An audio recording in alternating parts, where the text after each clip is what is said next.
શહેરમાં ઉત્તર પૂર્વ દિશાના ફૂંકાતા પવનોથી ઠંડીનો પારો 17.6 ડિગ્રી થતા રવિવારે સિઝનનો કોલ્ડેસ્ટ ડે નોંધાયો હતો।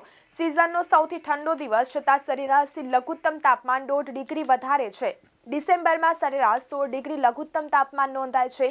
હિમાચલ રીઝનના પહાડી વિસ્તારોમાં ભારે બરફવર્ષા શરૂ થઈ હોવાથી ઠંડા પવનો મેદાની વિસ્તારોમાંથી પસાર થઈને ગુજરાત તરફ પહોંચી રહ્યા છે, જેને કારણે સુરત સહિત રાજ્યભરમાં ઠંડીનું પ્રમાણ પણ વધી રહ્યું છે।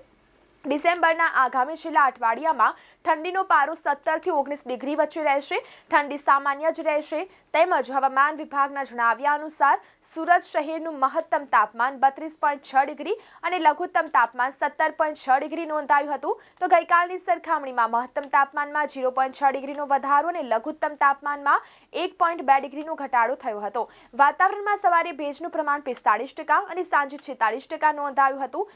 ઉત્તર પૂર્વ દિશાથી 5 કિલોમીટરની ગતિએ પવનો ફૂંકાયા હતા। અત્રે ઉલ્લેખનીય છે કે આ સિઝનમાં હજુ સુધી કોલ્ડ વેવનો એક પણ રાઉન્ડ આવ્યો નથી। હાલમાં ઠંડી વધી છે, પરંતુ પાછલા વર્ષોની સંખ્યામાં હજી પણ સામાન્ય છે। સામાન્ય રીતે ડિસેમ્બરના અંત સુધીમાં એકાદ કોલ્ડ વેવનો રાઉન્ડ આવે છે, જે હજુ આ વર્ષે આવ્યો નથી। કોલ્ડ વેવમાં પારો 12 ડિગ્રી સુધી પહોંચી જાય છે।